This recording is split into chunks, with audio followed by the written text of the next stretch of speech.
గౌరవ రాష్ట్ర ముఖ్యమంత్రి వర్యులు శ్రీ రేవంత్ రెడ్డి గారికి, అట్లాగే ఈ అవార్డు గ్రహీతల్లో చలనచిత్ర ప్రముఖులుగా ఉన్నటువంటి శ్రీ చిరంజీవి గారికి, శ్రీ కమల్ హాసన్ గారికి, గౌరవ మా రాష్ట్ర మంత్రివర్యులు శ్రీ జూపల్లి కృష్ణారావు గారికి, శ్రీ నాగార్జున గారికి, ఈ తెలంగాణ గదర్ ఫిల్మ్ అవార్డ్స్లో ఎంపికైనటువంటి కథానాయకులకి, అట్లాగే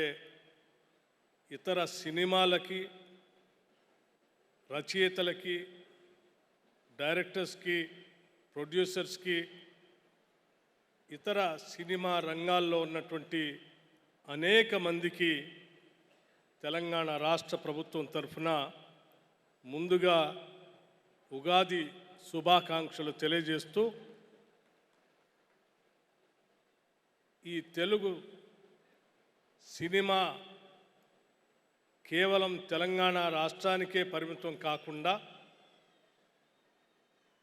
దేశానికే తలమానికంగా ఎదగాలని ఈ రాష్ట్ర ప్రభుత్వం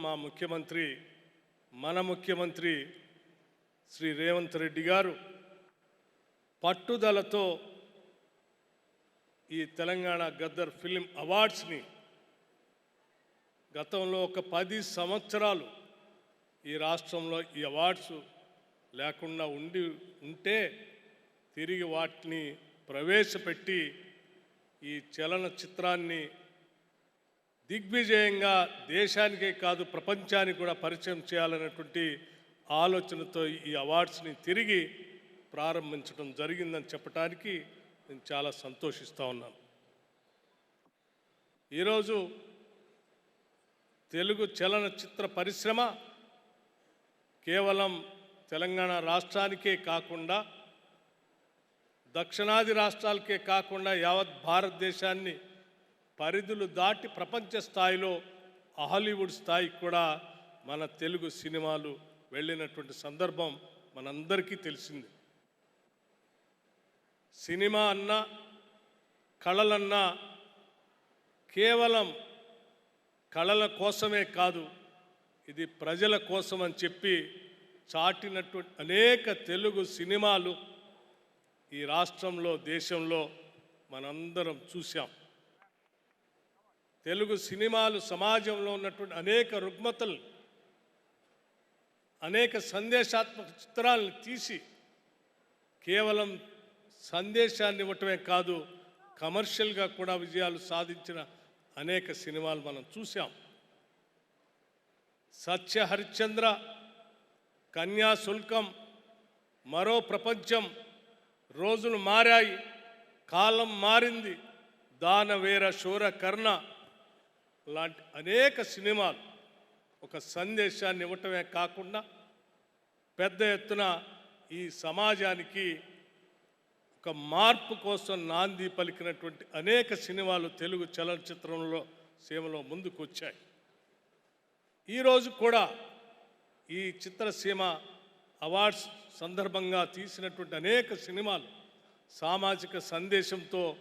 వచ్చినటువంటి సినిమాలకి ఈరోజు ఫిలిం డెవలప్మెంట్ కార్పొరేషన్ వారి ఆధ్వర్యంలో దిల్ రాజు గారు చైర్మన్గా ఈ జ్యూరీ అవార్డ్స్ని ప్రకటించడానికి నిష్ణాతులైనటువంటి అనేక మందిని నియమించి చాలా ట్రాన్స్పరెంట్గా ఈ అవార్డుని ప్రకటించే కార్యక్రమాన్ని విజయవంతంగా చక్కగా చేసినందుకు రాష్ట్ర ప్రభుత్వం తరఫున వారిని మనస్ఫూర్తిగా అభినందిస్తూ ఉన్నాం. అదే స్థాయిలో ఈరోజు అవార్డ్స్ని ప్రకటించిన తర్వాత ఈ అవార్డ్స్ని అందుకోవటం కోసం రాష్ట్రం నుంచే కాకుండా దేశంలో నలుమూలల నుంచి ఇక్కడికి విచ్చేసినటువంటి నటులందరినీ కూడా మనస్ఫూర్తిగా అభినందిస్తూ ఉన్నాను. వారు అనేక కార్యక్రమాల్లో బిజీగా ఉన్నప్పటికి కూడా తెలంగాణ రాష్ట్ర ప్రభుత్వం మొదలుపెట్టినటువంటి ఈ ఫిలిం అవార్డ్స్లో పాల్గొనాలని ఇంత దూరం వచ్చినందుకు మనస్ఫూర్తిగా తెలంగాణ ప్రజలందరి తరఫున నా హృదయపూర్వకమైనటువంటి అభినందనలు తెలియజేస్తా ఉన్నాను. ముఖ్యంగా ఈ cinema awards, Telangana Gaddar film awards, Gaddar అనేటువంటి ఒక వ్యక్తిగా కాకుండా ఒక వ్యవస్థగా, ఒక సందేశాత్మకమైనటువంటి తెలంగాణ ఆటని పాటని, తెలంగాణ ఆత్మని ప్రపంచానికి తెలియజెప్పినటువంటి ఒక గొప్ప కళాకారుడు గద్దర్ గారు. అటువంటి గద్దర్ గారి పేరు మీద ఈ ప్రభుత్వం ఈ అవార్డ్స్ని ప్రకటించి ఈ ప్రభుత్వం యొక్క ఆలోచన విధానం ఏంటో ఈ సమాజానికి, ప్రపంచానికి తెలియజెప్పడం కోసం ఆయన పేరు మీద అవార్డుల్ని ఈరోజు రాష్ట్ర ప్రభుత్వం అందిస్తుంది. ఇది విజయవంతంగా జరుగుతున్న సందర్భంగా మీ అందరికీ మరొకసారి నా హృదయపూర్వకమైనటువంటి అభినందనలు తెలియజేస్తూ, పాల్గొన్నటువంటి నటీనటులకి, అవార్డులు పొందుతున్నటువంటి వాళ్ళందరూ కూడా భవిష్యత్తులో కూడా ఇంకా ఎన్నో పాత్రలు మీరు చేయాలని, ఆ పాత్రల ద్వారా ఈ సమాజానికి సందేశాన్ని కూడా ఇవ్వాలని చెప్పి మనస్ఫూర్తిగా కోరుకుంటూ నేను ముగిస్తా ఉన్నాను. నమస్కారం, ధన్యవాదాలు.